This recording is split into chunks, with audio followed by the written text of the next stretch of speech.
Welcome to Raptors Lacrosse. We are very proud and excited to introduce our newest program, Raptors Xtreme. 5 weeks, 25 hours of the most intensive training and conditioning programs designed by doctors, professional trainers, and coaches specifically for the lacrosse athlete. With over 2 years in the making and literally hundreds of hours of research, we've assembled what we believe to be the best conditioning program for the lacrosse athlete. The Xtreme program addresses not only the physical skills of the athlete, but his psychological needs as well to develop the total athlete, fast, strong, and smart. Xtreme addresses speed and agility, conditioning, strength training, core training, vision and balance, nutrition, lacrosse skills, as well as life lessons. Beyond your conditioning, you'll be involved in an intensive position-specific skills program presented by our elite team coaching staff. Our instructor-to-student ratio ensures that every player gets the attention they require and deserve to achieve their personal goals and get to the next level in their game. This is your opportunity to train with the professionals and get in extreme condition. Be the best. Be extreme. Only at Raptors Lacrosse.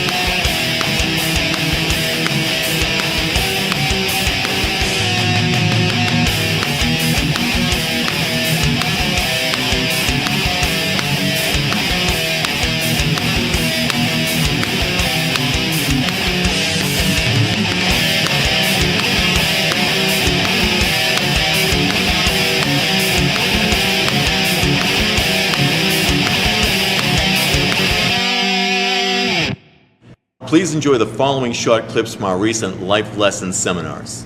So when we talk about that, everyone says, it's just a mild concussion. Oh, he had a wicked concussion, you know? Is there such a thing? Absolutely not, okay? You either have a concussion or you don't, all right, okay? Helmet knocks, celebration helmet knocks, okay? So you know what G's are enforced, like a Air Force guy have G's, and they talk about 3 G's, 4 G's, that kind of stuff, right? And acceleration. How many G's do you think a knock on the head would be? Guess. How many? A half. Half. Yeah. Yeah, that's okay. That's way off. Yes, and pretty fortunate to be part of the Raptors program here. They came to me with a vision of a whole health solution for the Raptors Lacrosse League, and it's actually happening, so I'm pretty excited about that. I want you to resist and push me out that way, right? So push into my hand, push into my hand, push, push, push, push, push. Again.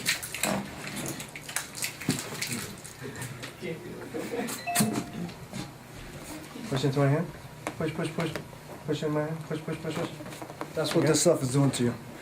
And when I saw you guys training last week, I think I was cringing for like 4 hours because that's all I saw you guys doing.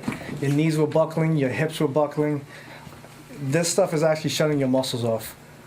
Tonight we brought in Dr. O'Connor and Dr. Ron Michelle. You guys that say, oh, I'm just going to try it, or it's only grass, is what I will start with. No, it's not just only grass. Grass leads to other things. There's a lot of heroin in the high schools now, which I wouldn't have said so years ago. It's in the high schools now because it's cheap. And kids start using different drugs and they progress to heroin. And if you get into a situation that you're not comfortable with, get the hell out of there. Walk the hell away. And if you say to somebody, one of your so-called friends, not my scene, I'm out of here, and they give you a hard time or start making fun of you, they're not your friends. Okay? You guys have to make the right choice. You all want to play high school sports. I know hockey is what I played until. You all want to play high school sports. Okay? Can't do it, alcohol or drugs. If you get caught, you're thrown anyway. But I don't see anyone being able to maintain the discipline that you need to improve your skill level. Some things you got to consider. not only making the good choices, that's important, but also understanding what your risk factors are. Because every one of you sitting here has a risk factor. You have a risk factor for heart disease, you have a risk factor for stroke, you have a risk factor for cancer, and you have a risk factor for substance abuse. All right, and what I tell kids is this: you're not going to be an alcoholic the first time you take a drink, probably not the 10th time you take a drink, maybe not the 15th or the 100th time you take a drink. But if you're predisposed to it, and you have high risk factors, somewhere in there, you're going to cross the line. And you're not going to know where it is. You're not going to wake up one morning and say, I guess I'm an alcoholic. No. But somewhere in that line, some of you with predisposition may wake up one morning and suddenly you have a problem. Alcohol, when you're using it, does not allow you to make good decisions. The next time you're at a party where there is a high level of drinking, I want you to not drink just for one party. Just for one. Hopefully for more, but certainly for one. And I want you to look around you. I want you to look around at what you're doing. Okay? Because what looks funny when you're drinking looks quite asinine when you're not. Take a video of it with your phone. Yeah, It take is a video. amazing how stupid people look. Knowledge search. So what Nick does is help guys like yourselves for recruiting for college. All of you can play in college. It just depends on what level.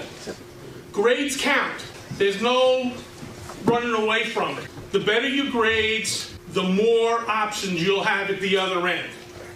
This is the biggest reason you want to try to take it, in my opinion, you want to try to take advantage of your sport. Student athletes are 4.2 times more likely to be admitted to college than non-student athletes. What percentage is 4.2 times?